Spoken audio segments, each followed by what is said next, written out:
Hombre, yo creo que no tendremos una crisis como la que tuvimos más que nada porque no hay las mismas características, es decir, la estructura financiera no se ha roto. El caldo de cultivo es distinto. El caldo de cultivo efectivamente es distinto. O sea, venimos de que se ha paralizado la economía por orden gubernamental, por decreto, por una pandemia, entonces no se han roto esas estructuras financieras como sí que ocurría en la crisis subprime, ¿no? A mí lo que sí que me preocupa es la decisión de Bruselas por mantener un año más el suspenso de las normas fiscales. Es decir, nos da oxígeno, pero igual nos está permitiendo incumplir demasiado. Claro. Y vamos a tener oxígeno ahora, pero a largo plazo malo, ¿no? Efectivamente, porque el pacto de estabilidad, es decir, lo que nos exige que tengamos un 3% del PIB, del PIB de déficit público anual, va a haber que cumplirlo tarde o temprano. Ese pacto de estabilidad de la Unión Europea que nos dice que la deuda no puede superar el 60% del PIB, pues va a haber que cumplirlo o va a haber que adaptar las economías de los países a ese pacto de estabilidad de la Unión Europea, con lo cual, tarde o temprano va a haber que hacer ajustes. Y cuanto más tiempo nos den de libertad fiscal, por así decirlo, cuanto más tiempo nos permitan saltarnos a la torera las normas, ¿no?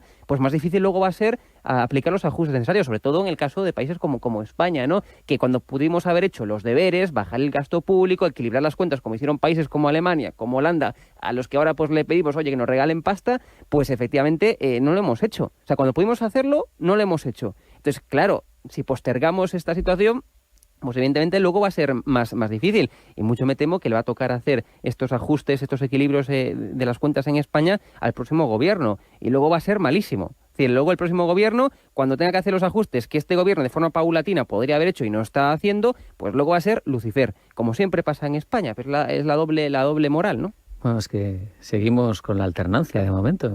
Parece que estamos en el 19, Cánovas y Sagasta. Sí. Es que hay que tener claro que si no hay sector privado, no hay sector público. O sea, no se puede sostener un sector público si no hay un sector privado consolidado. Y aquí seguimos siempre pues ampliando el empleo público. Oye, que está muy bien que haya médicos, está muy bien que haya policías, pero desde luego, es decir, hacer que, como hizo Pedro Sánchez, por cierto, este gobierno, hacer que el empleo público esté en récord, en máximos históricos, es decir, y todo para falsear, evidentemente, las cifras del desempleo con un empleo público improductivo, pues es que esto es verdaderamente pues dañino para la economía, como estamos comprobando. Insisto, lo que tenemos que hacer es descender la base y darnos cuenta de que con el cambio de la pirámide de población es que es imposible sostener el sistema de pensiones tal y como está hecho ahora mismo.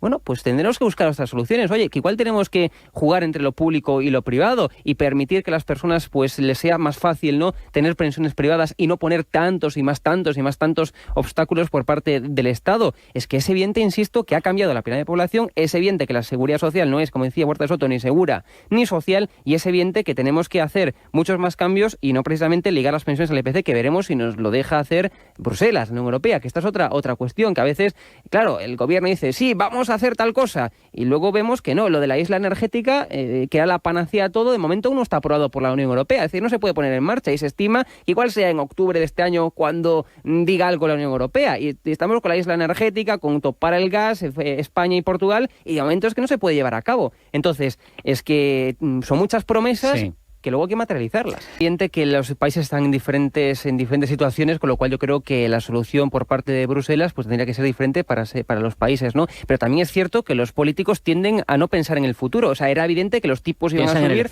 en elecciones. Es evidente que los tipos iban a subir y es evidente que esto iba a pasar. Punto.